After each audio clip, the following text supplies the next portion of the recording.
Oh iya, saya ini kenapa saya sekarang oleh Pak Oto dikasih gelar Hasibuan? Karena saya orang Sunda pertama yang punya nyali seperti orang Batak.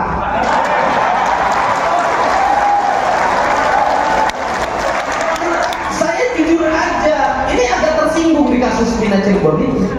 Kenapa? Yang menderitanya orang Sunda, yang belanya orang Batak. Ayo orang Sunda kamarana untuk kayak kene si Torsu tak. Ya, saya senang juga. Kenapa Maranatha gitu loh? Karena ada ikatan kekeluargaan dengan saya. Kenapa uak saya itu namanya Wanata? Ini serius ini.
terselenggara dengan baik tanpa moderator yang berkompeten.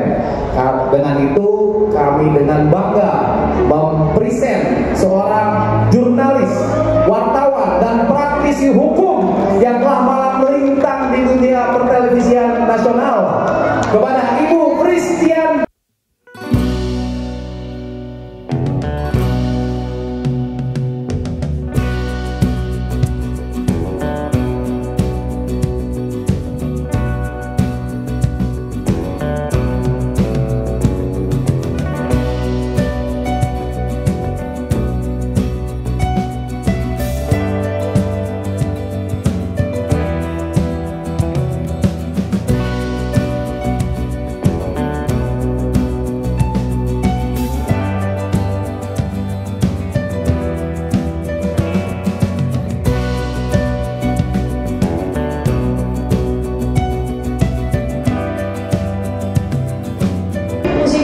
Bisa kita turunkan. Saya mau salam kepada semuanya. Tadi karena di deretan sambutan sudah disambut satu persatu, jadi saya tidak ingin mengulang. Tapi saya ingin kita semua yang ada di ballroom, yang ada di podium, dan mungkin yang Bapak Ibu yang menyaksikan kami secara melalui layar yang disiapkan di lantai bawah, kita berjumlah sekitar 5.000 orang. Ditambah dengan kita live streaming di sejumlah stasiun televisi, artinya ada ribuan orang yang dipersatukan oleh satu tujuan bersama, yaitu untuk mencari kebenaran material siapa atau bagaimana sebenarnya konstruksi secara hukum kasus Pina Cirebon. Untuk itu, untuk memulai diskusi kita pada hari ini, mari kita tepuk tangan untuk kita semua yang mau memberikan waktu, memberikan semangat, memberikan segala daya upaya untuk bisa mencari kebenaran material melalui diskusi pada siang hari ini.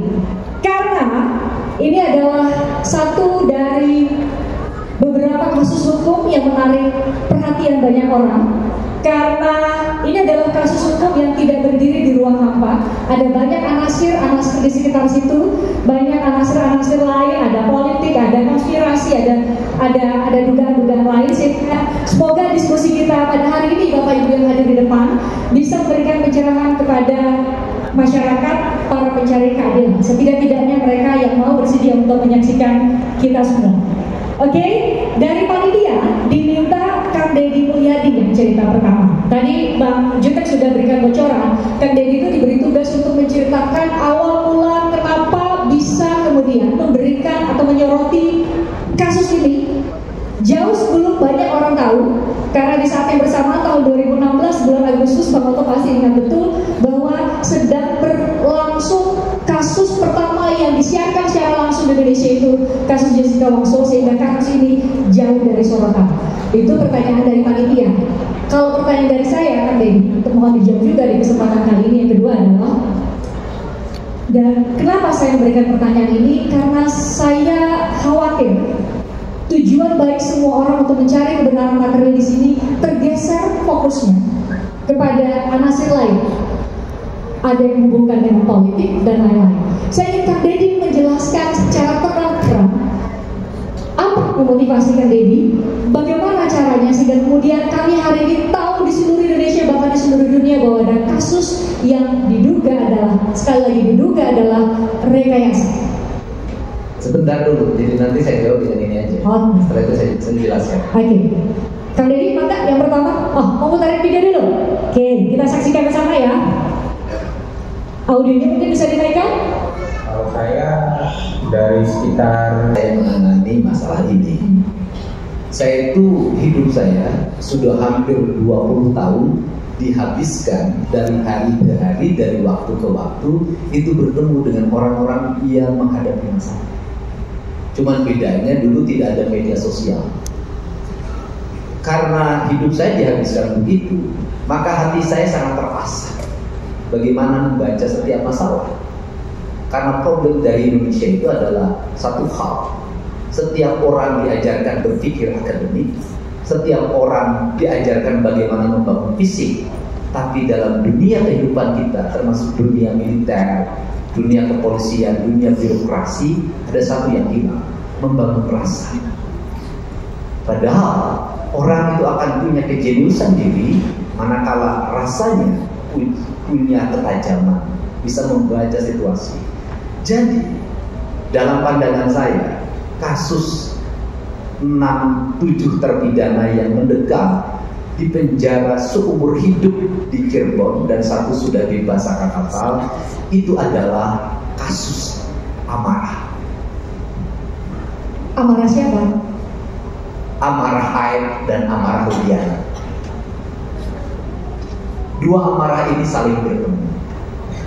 Air memiliki amarah karena seminggu sebelum kejadian di tempat dia bekerja,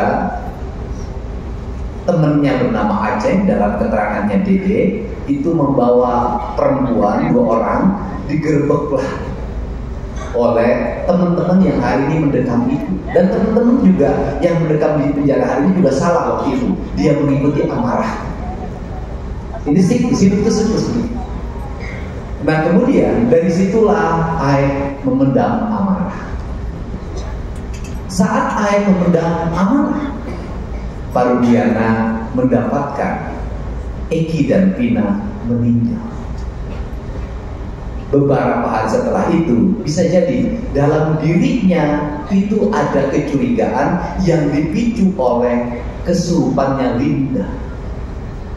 Linda kenapa kesurupan? Karena Linda juga mungkin terlalu banyak memendam amarah. Nah, direkam. Kemudian rekamannya diserahkan oleh kakaknya ke Parudiana.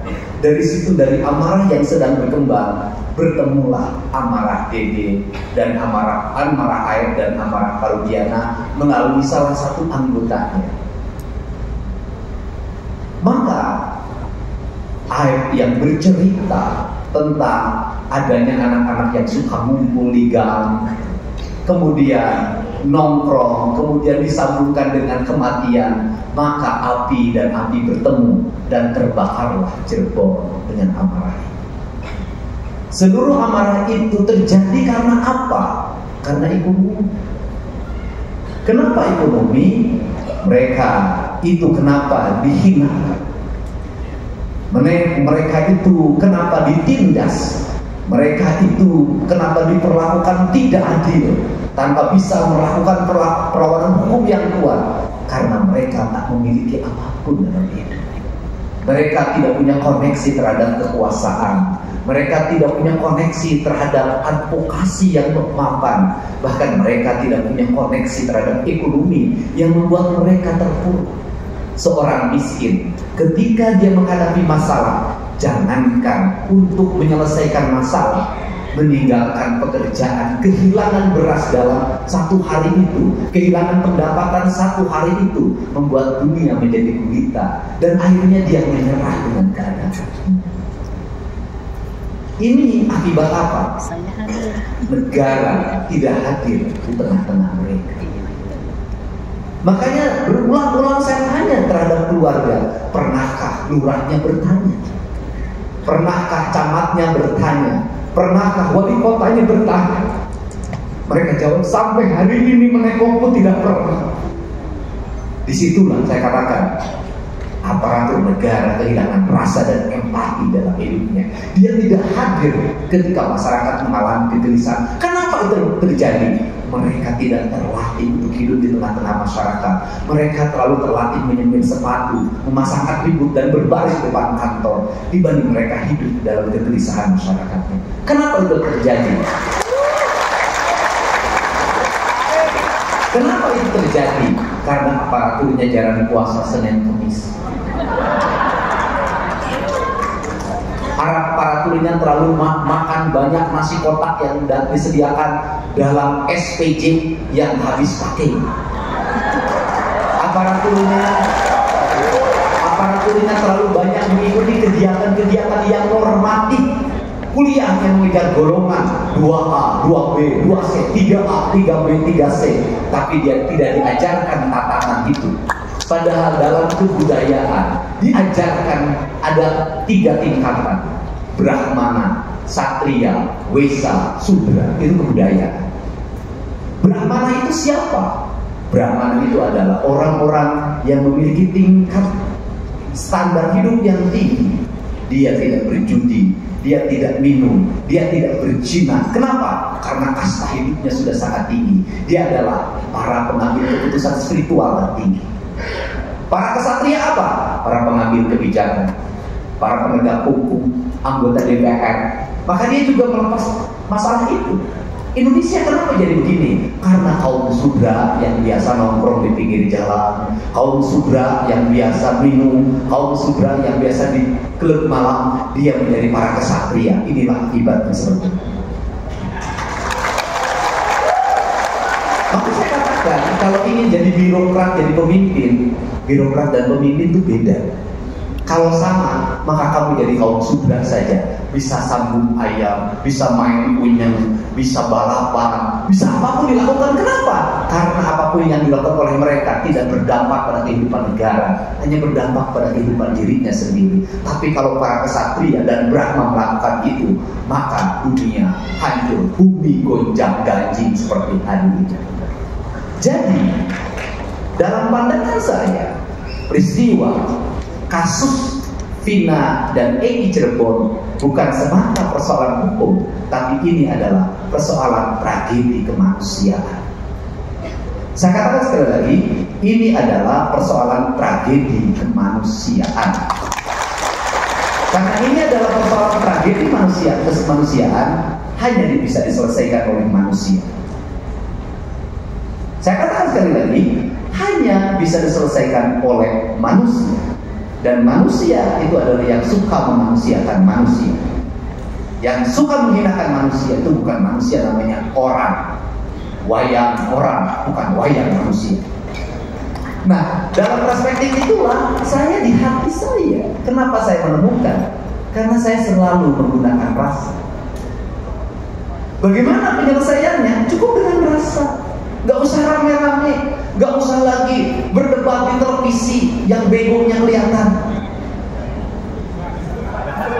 Ya kan? Bahwa orang-orang bego tampil di televisi, kan itu mempertontonkan pada publik kita bagaimana kualitas manusia Indonesia. Dan itu merusak saraf-saraf otak sadar orang Indonesia. Menyelesaikannya gampang.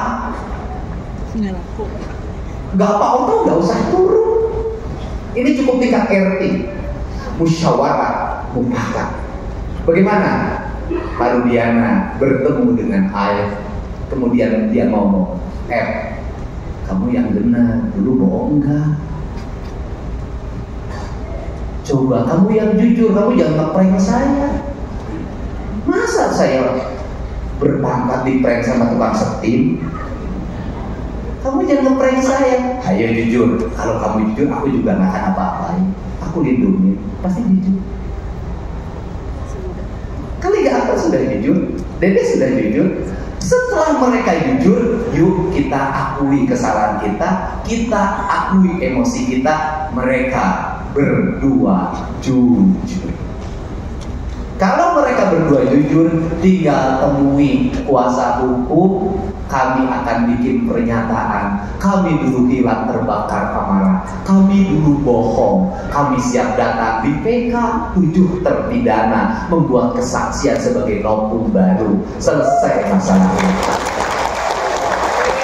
Tidak perlu Bareskrim harus periksa lama agar sampai subuh agar mereka ditemukan kesalahannya, kemudian menjadi tersangka, menjadi terpidana baru. Tidak mesti lagi ada gugat-menggugat. Kemudian nanti para pimpinannya mendatangi keluarga yang hari ini dipidana, membuka pintu penjaranya, disambut pakai karpet merah sambil minta maaf. Maafkan atas kesalahan kami. Silahkan bebaskan. Kami akan menjamin kehidupan ke depan.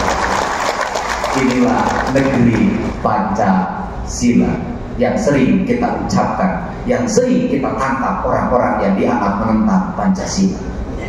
Terima kasih, acara ini sudah selesai menurut saya. Kan jadi maka diambil lagi mic-nya. Ada satu hal yang mungkin jadi pertanyaan baik tadi, bahwa kasus ini sebenarnya bisa diselesaikan oleh manusia yang mau memanusiakan manusia. Dulu 2016 Kang Deddy bilang negara tidak hadir. Tapi 2024 Kang Deddy kemudian menjatuhkan pilihan datang ke Pradi Tower di Jakarta Timur dan ke Prof. Hasibuan bersama dengan ribuan advokat yang ada di Pradi, ada di Kadin, dan juga hari ini masyarakat mencari keadilan kemudian berkumpul di sini. Kenapa pilihannya jatuh ke Pradi? Ya, pilihannya jatuh ke Pradi jujur aja. Secara personal saya sangat tertarik oleh sosok bernama Mas Oto Hasibuan. Kenapa Mas? Bukan abang. Karena ini jadi Batak kan ada Hasibuannya saja. Karena Pak Oto Hasibuan ini, Mas Oto Hasibuan ini adalah orang Batak yang sudah terlalu banyak makan gudeg. Jadi jauh lebih kelihatan sebagai Jawa.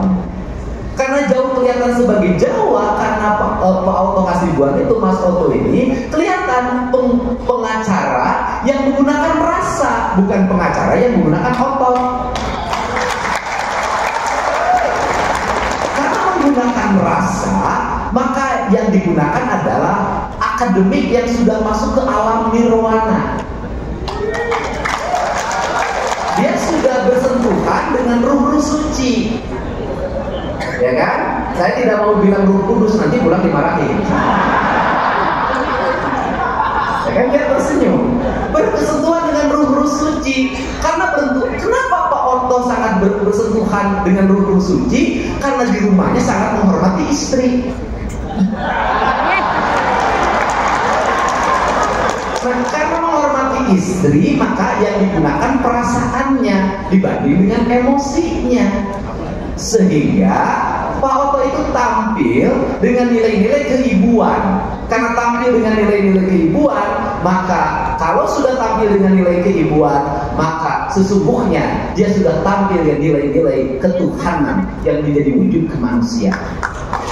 Di mana saya melihat kasus Pak Oto secara utuh di kasus Jessica. Saya lihat Pak Oto ini, saya bilang hebat banget. Padahal saya ketemu Pak Oto cuma sebentar, waktu di perdebatan kasusnya Pak Novanto. Sebentar itu. Nah, saya bilang harus kesini kayaknya nih kita, ya kan? Gitu. Jadi ya akhirnya Peradi menjadi salah satu pilihan karena saya mau bahwa kasus ini diperjuangkan secara akademik yang berdasarkan rasa, bukan secara fisik yang berdasarkan emosi. Jadi ada Mas Prof. Oto Hasibuan, berarti ada Deddy Mulyadi Hasibuan sekarang. Oh iya, saya ini kenapa saya sekarang oleh Pak Oto dikasih gelar Hasibuan? Karena saya orang Sunda pertama yang punya nyali seperti orang Batak.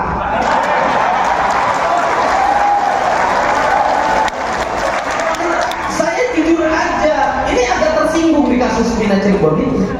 Kenapa? Yang menderitanya orang Sunda, yang belanya orang Batak.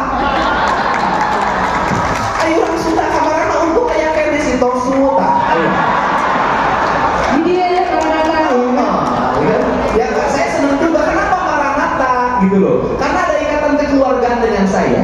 Kenapa uak saya itu namanya Wanata? Ini serius ini. Namanya Wanata uak saya. Jadi memang Maranatha itu masih satu kekerabatan dengan keluarga saya, yaitu keluarga Nata. Kenapa Maranatha? Karena ada di Jawa Barat. Kalau di Jawa Barat ada di Jawa Tengah Maranoto. Pak Oto ini bisa ketawa terbahak dengan saya. Nah, ini sebenarnya yang menjadi landasan sebagai orang. Nah, kalau bicara agama, ini bukan urusan agama lagi, urusan rasa, tingkatannya tinggi. Bayangin, orang Cirebon Islam dibela sama orang-orang Kristen.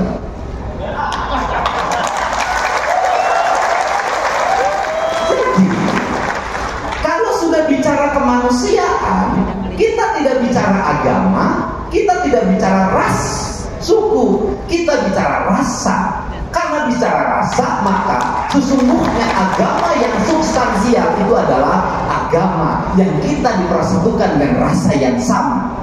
Itulah agama substansial.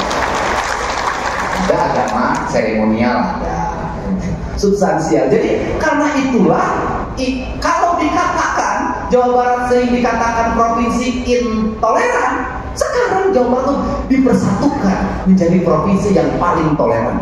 Semua rasanya sama, tujuannya sama. Apa tujuannya sama? Bebaskan 7 terpidana. Jawa Barat istimewa itu juga. Satu lagi kan, jangan ditaruh dulu mic-nya. Ini pertanyaan yang wajib dijawab.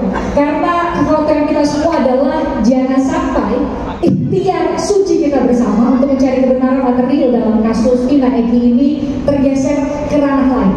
Termasuk tadi kan jadi bilang di atas kemanusiaan itu di atas agama, perbedaan ras dan lain-lain. Saya mau singgung soal politik. Saya ingin Kang Deddy menjawab itu. Kamu nuduh ya, saya politisasi kasus ini ya.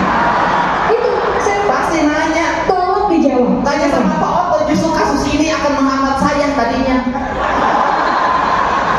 Ini kasus ini, kalau tidak Pak Prabowo sangat mencintai saya dan mendukung apa yang saya lakukan, gak jadi nyalon gubernur. Serius ini. Saya serius. Jadi kalau dikatakan saya mempolitisasi kasus ini, justru kasus 7 perbinaan ini akan membuat saya batal nyalon gubernur. Batal nggak sih? Enggak kan? Enggak, karena Pak Prabowo-nya menggunakan rasa. Kata Pak Prabowo begini, bantulah banyak orang. Kalau kamu tidak bisa bantu banyak orang, bantulah sedikit orang. Kalau kamu tidak bantu sedikit orang, kamu bantulah 1 orang. Kalau kamu bantu 1 orang tidak bisa, jangan bikin susah orang. Nah, saya ini mengamalkan itu. Karena saya mengamalkan itu, rekomendasinya jadi cepat. Untuk pimpinan saya Prabowo Subianto, kalau yang lain nggak jadi saya calonin. Kita beri nama yang dari lagi. Turun tadi. Jadi Mulyadi Hasibuan. Oke, itu dari kacamata yang menutup pintu. Saya sekarang mau beralih kepada Mas Prof. Oto Hasibuan. Tadi oleh Kang Deddy Mulyadi untuk dikasih Mas yang diketuk pintunya dan membuka lebar pintu Peradi untuk memberikan bantuan hukum kepada 6 orang yang sudah mendekam selama 8 tahun. Bang, waktunya nggak singkat. Dan dari cerita-cerita yang kita dengar dari keluarga, saya tadi juga sempat ngobrol dengan keluarga, perjalanan di awal-awal dan hingga kini itu nggak berat, nggak ringan, begitu berat. Peradi berani mengambil sikap dan membuka pintu begitu lebar untuk membantu 6 terpidana. Kita masih perlu lanjutkan. Pak Deddy tadi sudah selesai ngomong. Udah puncaknya sudah ini Pak Deddy. Kang Deddy sudah selesai, mestinya sudah selesai acara kita. Udah karpet merah ya. Baik teman-teman semuanya, ibu bapak sekalian, hari ini sanggup kita berbahagia ya. Saya yang kedua adalah talkshow ini. Berapa waktu yang lalu saya ikut talkshow di sini ketika kasusnya Jessica Wongso. Dan ribuan orang juga yang ada di sini. Ya, Jadi memang luar biasa nih Maranatha. Terima kasih ya Maranatha memberikan kesempatan bagi kita semua untuk bisa tampil untuk mencari harapan secercah keadilan bagi semua orang yang ada, termasuk dalam kasus ini dan kasus 7 terpidana. Kalau saya boleh bercerita, yang sesungguhnya bahwa kami pertama kali tidak begitu tertarik dengan kasus ini, karena kami pikir ini adalah kasus yang dibawa di film, kemudian sedikit rame-rame di media, dan kita juga tidak mengetahui persis apa yang terjadi pada waktu itu. Tapi ketika Kang Deddy datang ke Bradi,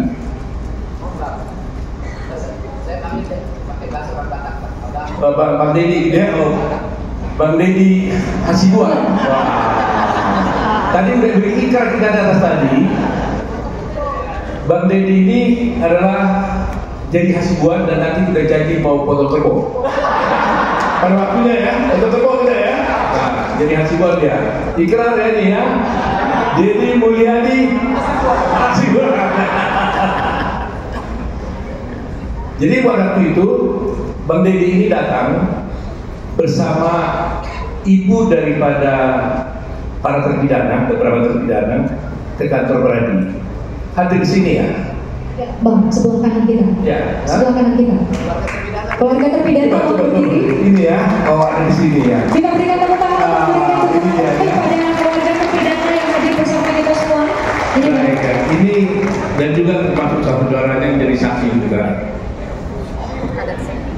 Nah, kemudian pada waktu itu kita kaget, sungguh-sungguh kaget setelah mendengar cerita daripada keluarga ini yang dibawa oleh Kang Deddy.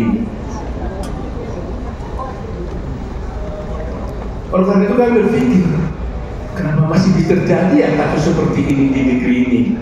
Saya sudah mengalami pengalaman yang pahit ketika kasusnya Jessica Wongso. Kita bisa menonton bagaimana kasus itu terjadi. Namun pada waktu itu tidak terjadi seperti yang sekarang ini, karena pada waktu kasus Jessica Wongso media sosial tidak seperti ini kencangnya. Kalaulah mungkin media sosial sebegini kencangnya, mungkin akan berbeda masalahnya.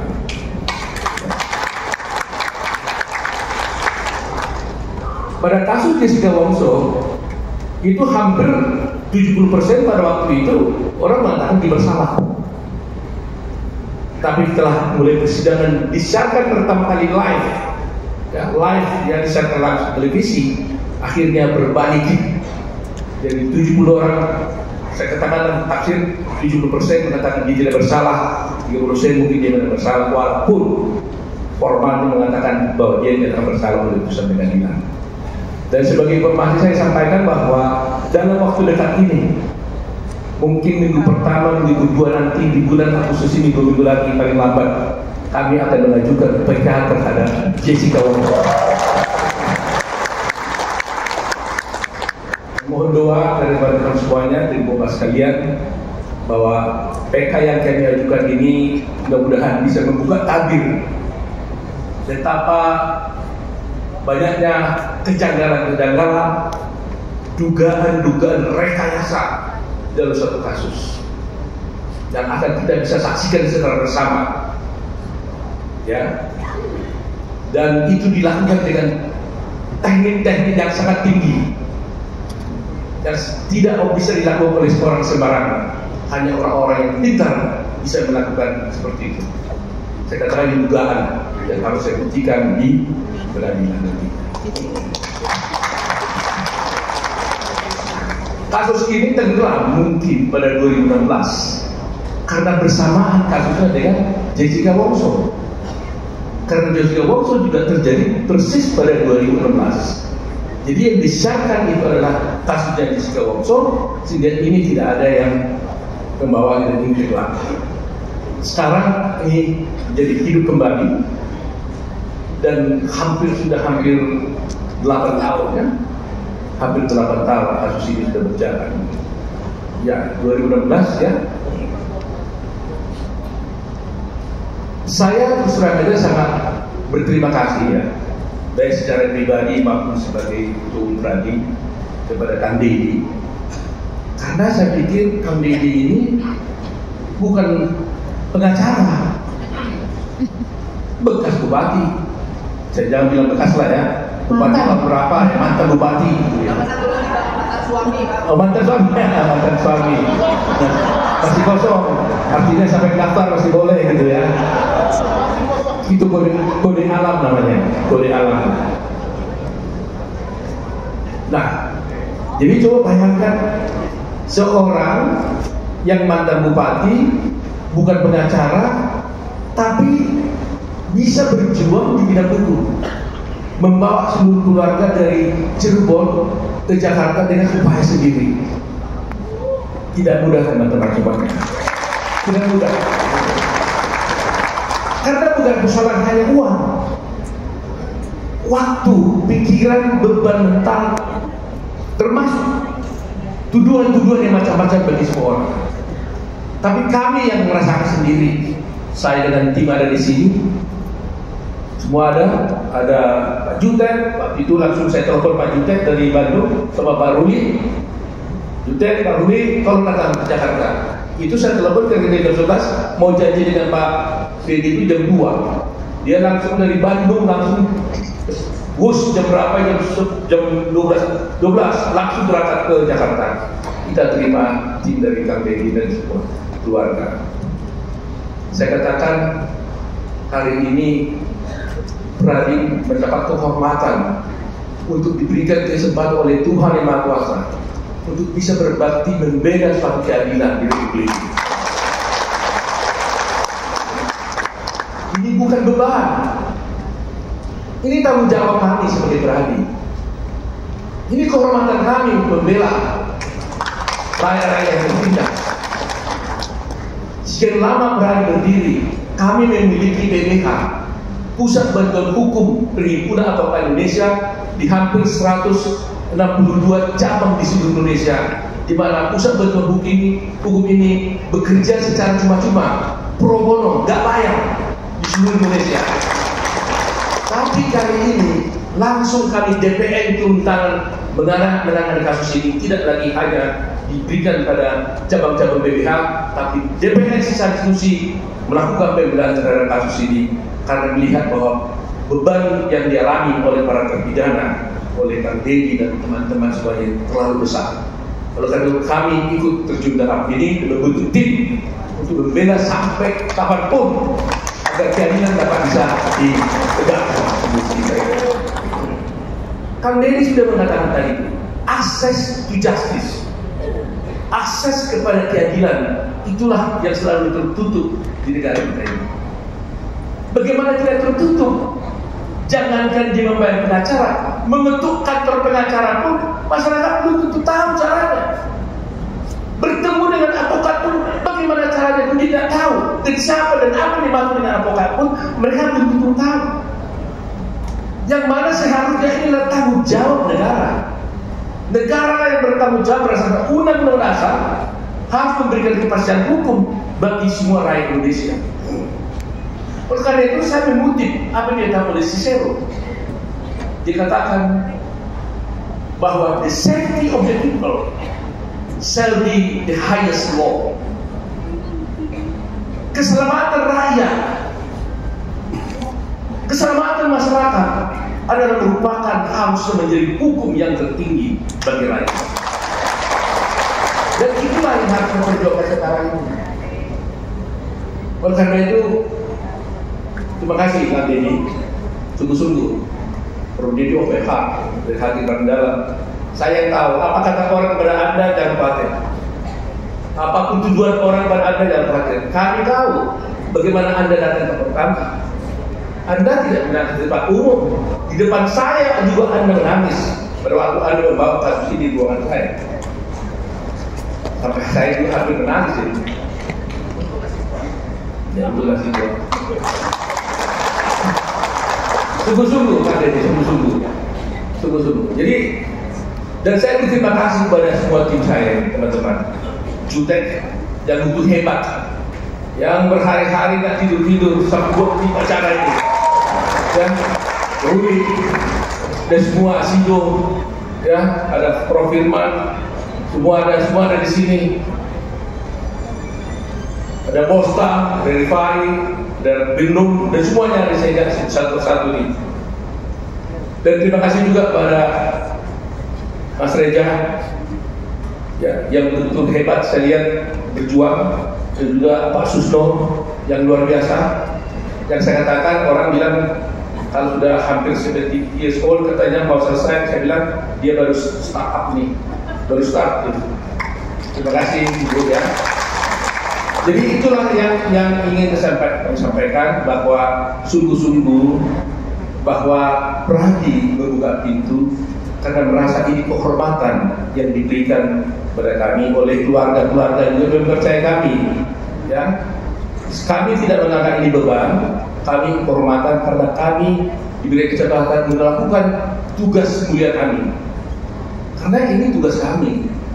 Ya, akses to justice, pembelaan kepada rakyat tidak mampu, baik tidak mampu secara ekonomi maupun secara politik, itu adalah merupakan tugas daripada advokat di seluruh dunia, termasuk Pradi ini sekarang ini.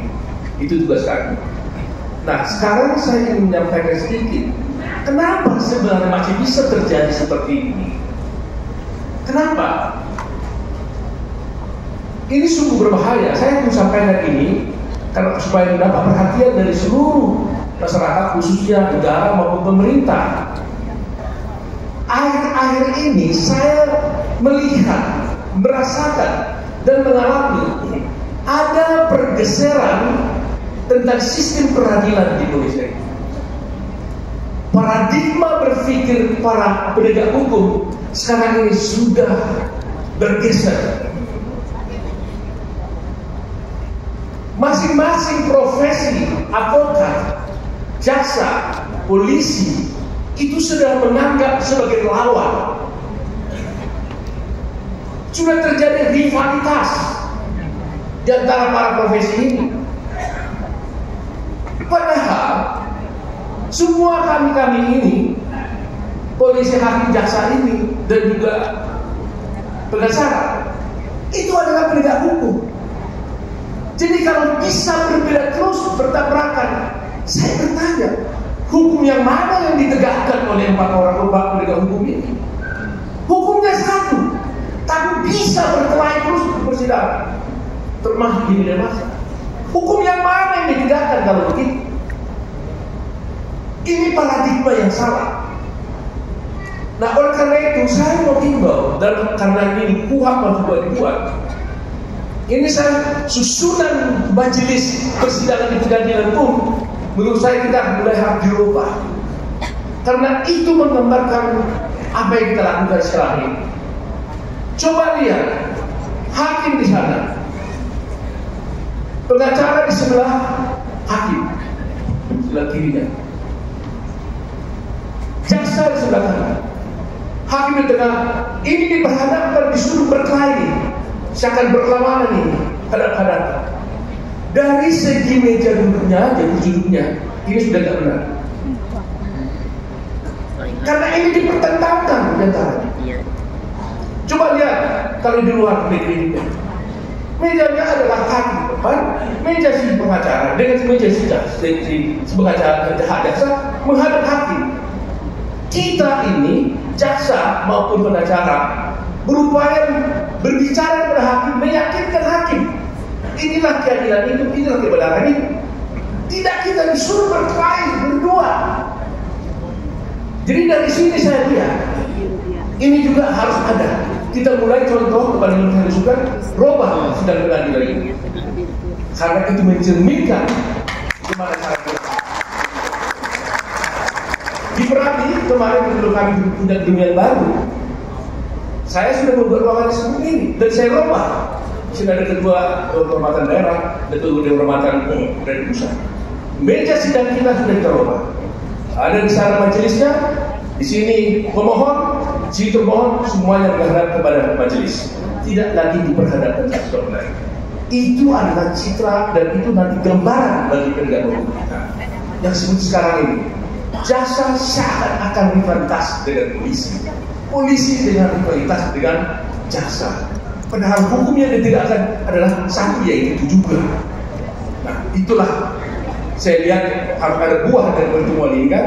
Saya menginginkan buahnya seperti itu, bahwa jangan sampai dalam kasus Pina ini kita juga terjebak dengan hal itu. Pengacara kami juga tidak mau terjebak seakan-akan kami berkelahi dengan pihak kepolisian. Kepolisian juga jangan berpikir seperti itu terhadap kami. Demikian juga terhadap jaksa dan sebagainya. Mari kita sama-sama menegakkan hukum. Gak ada yang menang dari yang kalah. Yang menang adalah keadilan itu sendiri. Keadilan sendiri.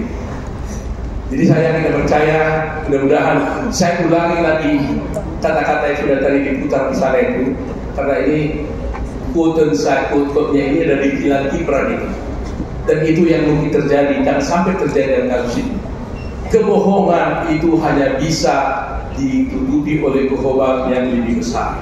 Ya, kebohongan kecil hanya bisa ditutupi oleh kebohongan yang lebih besar. Ya kan? Saya ulangi lagi, kebohongan kecil akan ditutupi oleh kebohongan yang besar. Kebohongan besar hanya bisa ditutupi oleh kebohongan yang lebih besar lagi. Sampai akhirnya kebohongan itu sendiri bercerita tentang kebohongan itu sendiri. Jangan sampai itu terjadi. Karena itu, mudah-mudahan semua ada di sini yang datang ke sini 5.000 orang. Saya yakin inilah orang-orang yang mendapatkan keadilan di sini. Betul tidak? Betul tidak? Kalau Anda tidak mendapatkan keadilan dan kebenaran, Anda tidak mungkin mengeluarkan uang, waktu dan pikiran datang ke sini. Benar? Terima kasih kepada ibu sekalian. Dukung kami berjuang untuk kebenaran. Semoga kebenaran itu bisa terwujud seperti tema sekarang ini. Secercah harapan, ya, secercah harapan cahaya terpidana kasus Pina. Terima kasih. Baik, kita berikan tepuk tangan ya untuk Profesor Hasibuan. Tadi saya tidak bisa menggunakan kata menarik, tapi